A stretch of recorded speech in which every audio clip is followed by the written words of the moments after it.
Mom screamed at me to leave and never return, so I moved out weeks later. Dad asked why I'd stopped covering the mortgage.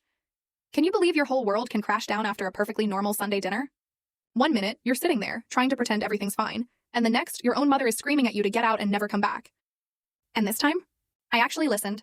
What she didn't know then, what no one knew, was that for 3 years I had been secretly paying their entire $2,200 mortgage every single month.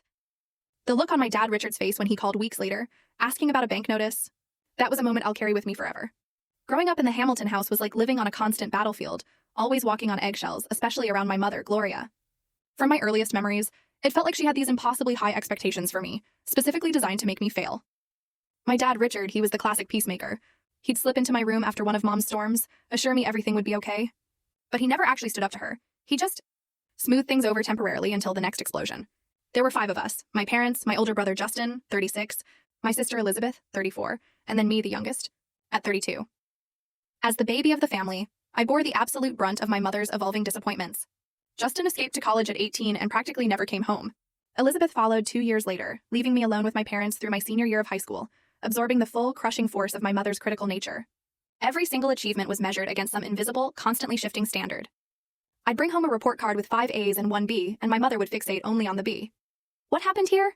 Did you not study enough? Elizabeth never got anything lower than an A-. Those comparisons were constant, absolutely soul-crushing. My friends were another battleground. That Olivia girl seems shallow. I don't like how she dresses, Mom would say after meeting someone new. And then the personal attacks. Why are you wearing those jeans? They make you look heavier than you are. Comments about my appearance started when I was barely 12 and never, ever stopped. But the worst fights? Those were about my future. When I expressed interest in finance in high school, my mother scoffed. Women don't get taken seriously in that field. You should choose something practical, like nursing. But finance? It fascinated me. The way numbers could tell stories, predict outcomes.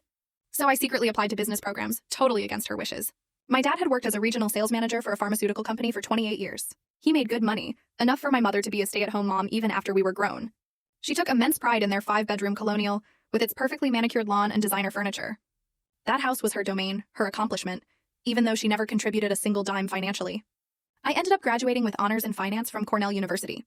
Still, not quite good enough for my mother, because I didn't get into, full story video added in below,